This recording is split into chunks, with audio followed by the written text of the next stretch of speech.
Next question علی بھائی، کیا آسمان پر ستارے نظر آ جائیں تو مغرب کا وقت ختم ہو جاتا ہے؟ یہ بھی بہت بڑی کہانی ہے جو کروائی گئی ہے جی. تسی کہندے ہو گے ہر چیز ہی کہانی ہے تو سر چیک کر لو کہانی نہیں ہے تو جو یہ کہہ رہے ہوتے ہیں ان سے پوچھیں کہاں لکھا ہوا ہے. حدیث شریف میں صرف اتنی بات آئی تھی، سنن نبی داؤد میں یہ صحیح حدیث ہے کہ میری امت فلاح اور بھلائی پر قائم رہے گی جب تک کہ کثرت سے جو ستارے نکلنے سے پہلے پہلے وہ نماز مغرب ادا کر لے گی. یعنی یہ افضلیت اور غیر افضلیت کا چکر تھا. جس طرح کہ بخاری مسلم میں حدیث ہے، نبی علیہ السلام نے سورج جب غروب ہو رہا ہو نا اس وقت نماز پڑھنے سے منع فرمایا. لیکن بخاری مسلم میں یہ آتا ہے کہ جس نے سورج غروب ہونے سے پہلے ایک رکعت عصر کی پا لی اس نے عصر کی نماز پا لی. تو اس کا کیا مطلب ہے؟ وہ اسی دوران ہی باقی 3 رکعتیں پڑھ رہا ہوگا نا، ایک وہ اس وقت پڑھ رہا ہوگا. تو وہ ایز اے لاسٹ ریزلٹ اجازت ہے، کیٹاگوریکل ڈیسیژن نہیں ہے. یہاں پہ بھی یہ افضلیت ہے کہ آپ ستارے نظر آنے سے پہلے مغرب کی نماز پڑھ لیں. اور ستارے نظر آنے سے پہلے یعنی کثرت کے ساتھ جو ستارے نظر آ رہے ہیں. تھوڑے بہت ستارے تو اگر آپ کو پتا نا بادل آ جائے نا مغرب میں تو مغرب سے پہلے ہی ستارے نظر آنا شروع ہو جاتے ہیں. یہ بھی ہوتا ہے جب بادل آئے ہوئے ہوں. اچھا، اب چونکہ یہ افضلیت کا مسئلہ ہے لہٰذا آپ نماز بہتر یہ ہے کہ ستارے کثرت سے نظر آنے سے پہلے پہلے پڑھ دیں. لیکن فقہ حنفی کی بھی کتابوں میں لکھا ہوا ہے کہ جب تک عشاء والی شفق غائب نہیں ہوتی، وہ والی مغرب والی عشاء کا وقت داخل نہیں ہوتا تو آپ مغرب کی نماز پڑھ سکتے ہیں. جو ہمارے سب کانٹیننٹ میں تقریباً 1.5 سے 1.25 گھنٹے تک مغرب کا ٹائم رہتا ہے، سال میں ویری کرتا رہتا ہے. اور آپ کو مزے کی بات بتاؤں، جتنا مغرب کا ٹائم ہوتا ہے نا اتنا ہی اس دن فجر کا ٹائم بھی ہوتا ہے. یعنی فجر کا وقت داخل ہونے سے لے کے طلوع آفتاب تک جتنے ٹائم ڈیوریشن بنتی ہے نا اس دن مغرب کی ٹائم ڈیوریشن اتنی بنتی ہے. یعنی وہ جو صبح کا ٹوائلائٹ ہے اور یہ شام والا، یہ دونوں اللہ تعالیٰ نے ایکویلنٹ بنائے ہوئے ہیں. اس کے لیے آپ کو پتا ہے ٹائم کی جنتریاں اویلیبل ہیں. اب تو آپ کے پاس سافٹ ویئر آگے ہوئے ہیں پرو مسلم. ہماری ویب سائٹ ahlesunnatpak.com پہ دنیا کے ہزاروں سٹیز، سینکڑوں ملکوں کا آپ کوئی بھی چیز ڈالیں تو آپ کو ٹائم 5 نمازوں کا، شافعی ٹائم حنفی ٹائم دونوں نظر آ جائیں گے. شافعی حنفی میں فرق صرف عصر کا ہی ہے، باقی سارے ٹائم سیم ہی ہوتے ہیں. تو تھوڑی عرض بھی کر دیں ڈرتے ڈرتے. سر جب خانہ کعبہ میں 4 مصلے تھے اللہ بخشے، 1517 سے لے کر 1917 تک، ان 400 سال تک خانہ کعبہ میں انہوں نے 4 اماموں کے نام پہ، جن میں اماموں کا قصور نہیں، حنفی شافعی مالکی حنبلی 4 مصلے ڈالے. چاروں نمازیں پڑھتے تھے. ہم کہتے ہیں یار نمازیں پڑھتے تھے تو اب 4 امام ایک جگہ نماز پڑھا رہے ہوں، ٹھیک ہے جی، تو کیسے پتہ چلے گا کہ میرے امام نے اللہ اکبر کہا یا دوسرے نے؟ جب کٹھے ہی پڑھ رہے ہوں تجربہ کر کے دیکھ لو. تو وہ اس کی نا آپ کو نا گولی کرائیں گے نہیں. جو نماز انہوں نے ٹائم نا آپس میں نا مینج کیے ہوئے تھے. اگرچہ اس زمانے میں گھڑیاں نہیں سی، انہیں پوچھو کتنا مینج کیتے سر، کہ جی ایڈ ہے 3:10 منٹ پڑے، گھڑیاں تو ہے ہی نہیں سب. پھر بھی for the sake of argument مان لیا. مغرب کا کیا کریں گے سر؟ مغرب میں تو ستارے نکلنے سے پہلے آپ نے پڑھنا ہے اور وہی آپ کے پاس 15-20 منٹ ہیں.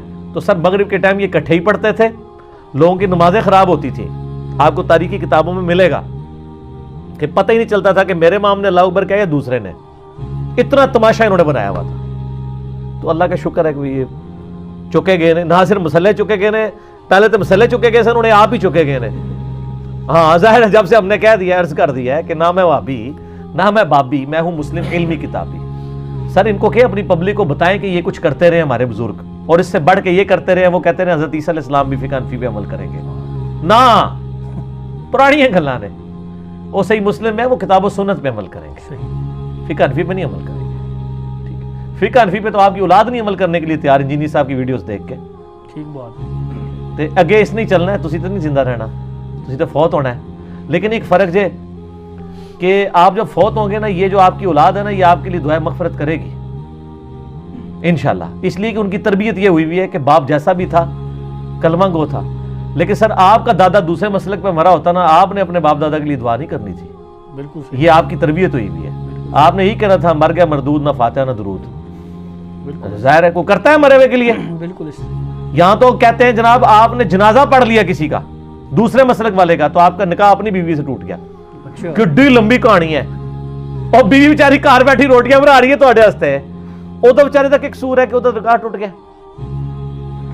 آپ نے دیکھا نا انڈیا میں ایک ویڈیو وائرل ہوئی کہ ایک دیوبندی کا جنازہ, وہ بریلویوں کی مسجد میں باقاعدہ رش لگا ہوا ہے جناب, لوگ آ رہے ہیں, بوڑھے بوڑھے لوگ بھی. ظاہر ہے جی مصیبت پہ یہ سارے نکاح ٹوٹ گیا. نکاح دوبارہ کرائے تو مفت کرائے تھے, پیسے لیے تھے. ظاہر ہے پیسے لیے ہوں گے, مفت کے. میرے کو پوچھ لو تسی, مفت کوئی کام کرتا ہے؟ وہ کہندے نے جناب کوئی مر جائے تاں ساڈی روٹی کھل جاندی ہے, کوئی پیدا ہو جائے تاں روزی کھل جاتی ہے. دیکھیں نا, پیدا ہو جائے. سر آپ کا بھی قصور ہے نا, آپ بچے کے کان میں زان بھی نہیں دے سکتے, اس کے لیے بھی مولوی بلاتے ہیں. اور آپ نے اپنے بچے کی یہ تربیت کی ہے کہ آپ کے مرنے کے بعد وہ آپ کا جنازہ بھی نہیں پڑھا سکتا. ٹھیک ہے, الحمدللہ ہماری ویڈیو سننے والے لوگ وہ جب ان کے یعنی ماں باپ میں سے فوت ہوتے ہیں نا, تو اکثر لوگ پھر جنازہ خود پڑھاتے ہیں. کیونکہ اگر وہ سنت کے مطابق جنازہ پڑھانے کے لیے کسی مولوی کو بلائیں گے تو وہ تو مصیبت کھڑی کر دیں گے. باپ کے بیٹے کے ساتھ تو نہیں پنگا لے سکتے نا. تو اب کئی حنفی فوت ہوئے ہیں, بیٹوں نے کتاب و سنت کے مطابق جنازہ پڑھایا ہے, اور کسی کی جرت نہیں بھی بات کرے. ہم نے خود دیکھا ہے. اسی کیس اگر میں جا کے پڑھا دیتا تو انہوں نے کہنا تھا نہیں نہیں نہیں جناب. تو ہم لوگ یہ کہتے ہیں ہم تو نہیں پڑھاتے, آپ خود پڑھائیں. ایک بیٹے کا حق ہے. بیٹا جتنے درد سے اپنے باپ مرے ہوئے باپ کے لیے دعا کرے گا, مولوی تو نہیں کرے گا. مولوی تو صاحب لگا رہا ہوئے گا, یہ منو 5000 کا نوٹ دے گا یا 1000 کا, تے ادھر تے ایک نکا منڈا باہروں بھی آیا ہے, پتہ نہیں ڈالر دیندا ہے یا پاؤنڈ دیندا ہے. اور آپ دیکھیں کس طرح جنازہ اتار کے پرے پھینکتے ہیں یہ. اس کے بعد 10 منٹ کی دعا کرواتے ہیں. جنازہ 2 سے 2.5 منٹ کا ہوتا ہے, سوائے اہل حدیث کے. جنازہ آپ لوگوں کا دیکھ لیں, فوراً اتار کے پرے مارتے ہیں. حالانکہ جنازے میں تو دعائیں ہیں کتنی, صحیح مسلم میں اتنی ڈیٹیل دعائیں آئی ہیں. ٹھیک ہے, اہل حدیث کے علاوہ میں نے تو نہیں دیکھا کوئی جنازہ صحیح جنازے کے طریقے سے پڑھ رہا ہو اور جس میں واقعی دعا ہو رہی ہو. مغرور آدمی سورہ فاتحہ نہیں پڑھتے سر, کہتے جائز ہے لیکن بہتر ہے کہ ثنا پڑھی جائے. سر جائز نہیں ہے, صحیح بخاری میں ہے کہ سورہ فاتحہ پڑھنا جنازے کی نماز میں سنت ہے. جائز نہیں ہے, سنت ہے. جائز بھی پتہ انہوں نے کیا کہا, انہوں نے کہا جائز ہے اگر ثنا کی نیت سے پڑھیں, فاتحہ کی نیت سے پڑھیں گے تو ناجائز ہے. اچھا ہاں, وہ کہتے ہیں جیسے سبحانک اللہ ثنا ہے نا, تو سورہ فاتحہ بھی اللہ کی ثنا ہے. ثنا کی نیت سے فاتحہ پڑھ سکتے ہیں کیونکہ ان کے بزرگوں نے بتایا ہوا ہے کہ آپ نے جنازے میں سورہ فاتحہ نہیں پڑھنی, تو آپ نے فاتحہ پڑھتے ہوئے نیت کرنی ہے کہ میں ثنا پڑھ رہا ہوں. کتنی مشکلات, کتنی خدمات ہیں. دیکھیں بزرگوں نے اتنا مشکل مسئلہ آپ کو پتہ چلنا تھا کہیں سے, اور مشکل کر دیا. ہاں, اور مشکل کر دیا. اور اس کے بعد ہم نے وہ بتا بھی دیا جی بالکل کہ یہ مسائل ہیں ان کے. صحیح مسلم میں ہے کہ نبی علیہ السلام نے ایک جنازے پہ 4 تکبیرات پڑھی اور ایک پہ 5 پڑھی. 5 تکبیرات بھی سنت ہیں, 4 بھی سنت ہیں. سنی جو ہے ہمیشہ 4 پڑھتے ہیں, شیعہ ہمیشہ 5 پڑھتے ہیں, کیونکہ دونوں کا علیحدہ علیحدہ ٹھیک ہے انہوں نے قائم رکھا ہوا ہے. صحیح, ٹھیک ہے, تو ہونا یہ چاہیے کہ 5 کے اوپر ایمفسائز کریں تاکہ کامن ٹرمز کے اوپر آئے نا. اور شیعہ بھی کبھی جرت کر کے 4 کرا لیا کریں. آگ 4 یار نہ صحیح اور 4 کوئی لے لو, کسی نہیں مننا دے.